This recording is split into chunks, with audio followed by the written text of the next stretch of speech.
जब उन्होंने उस परम सत्ता को समझाया, उस परम शब्द को समझाया, उस परमात्मा के गहरे भेद के बारे में बताया, आप इतिहास उठा उठा करके देखिए, वही लोग जिन्होंने उनके जितना नजदीक गए, जिनके सामने रहस्य के भेद को खोला, वही लोग उनके शत्रु हो गए, क्योंकि वो योग्य नहीं होते। कि संसार में योग्य मिलना बहुत कठिन होता है, लेकिन संत सोचते हैं योग्य बन जाएंगे, योग्य बना लेंगे, अपने जीवों को हम अपनी तरह से तैयार कर लेंगे और प्रयास करते हैं, मौका देते हैं, लेकिन इस मौके में वो बहुत कुछ गवा देते हैं, खो जाता है बहुत कुछ। और वो जीव जो योग्य नहीं होते, उनको अगर उस रहस्य को समझा दिया जाए, उस तत्व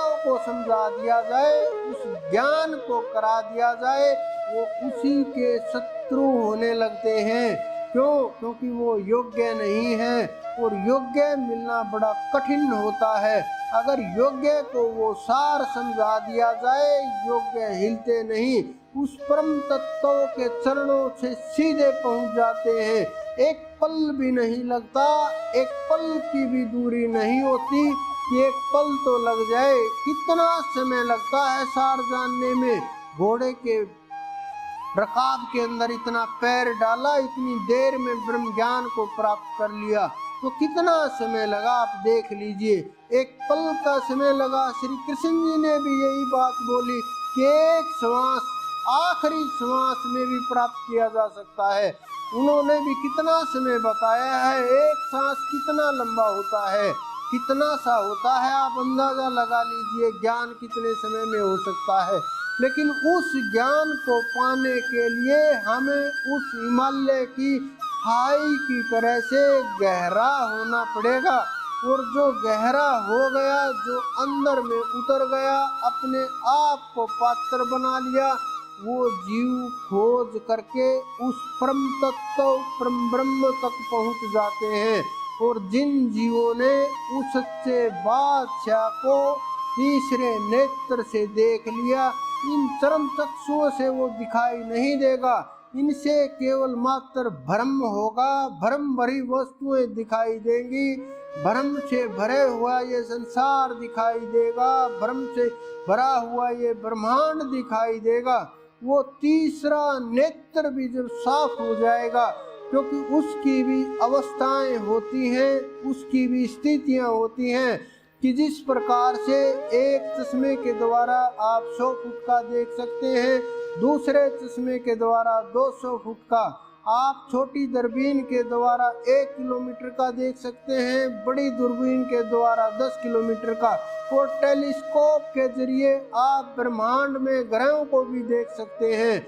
ये तो सांसारिक वैज्ञानिकों की खोज है। लेकिन जब आप आध्यात्म के ऊपर जाओगे तो आपकी जितनी नजर साफ होगी, जितनी दृष्टि साफ होगी, जितना दृष्टि में तेज होगा, जितनी दृष्टि खुली होगी, जितना दृष्टि जहां तक दौड़ सकेगी, वहीं तक आपको दर्शन नजर आएंगे।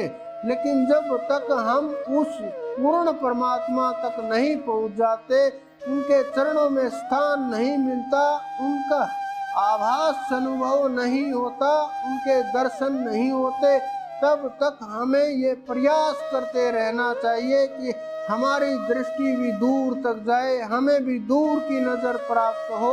वो दूर नहीं, वो अति निकट है, अति निकट नहीं, वो बहुत निकट है, वो आपके अपने अंदर में विराजमान है।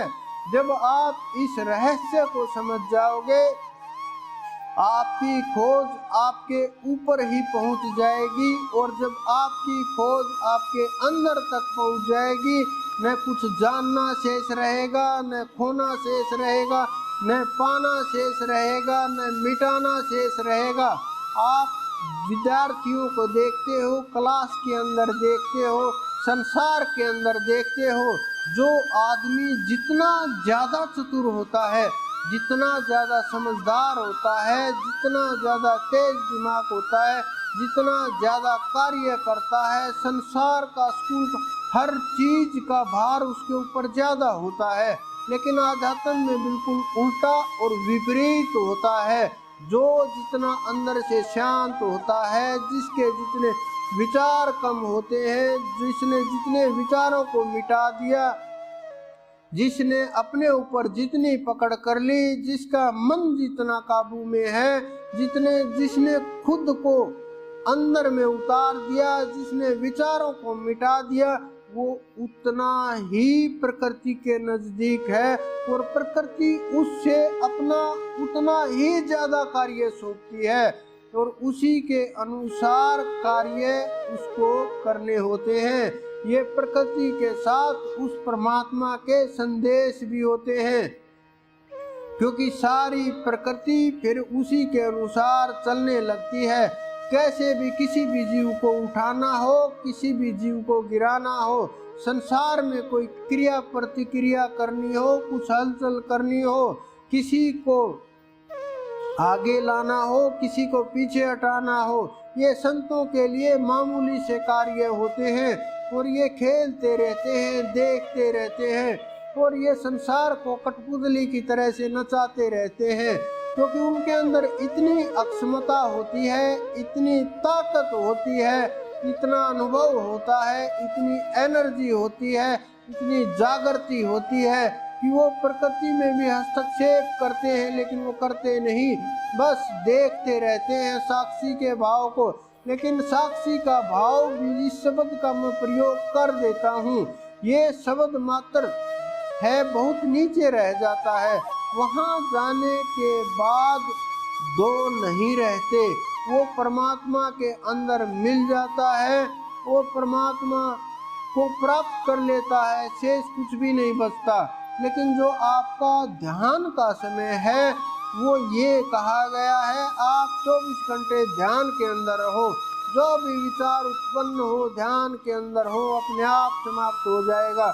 अगर आप 24 घंटे ध्यान के अंदर नहीं रह सकते तो 12 घंटे भजन करना चाहिए, अपनी आत्मा के साथ रहना चाहिए, खुद के साथ साक्षी बन के रहना चाहिए।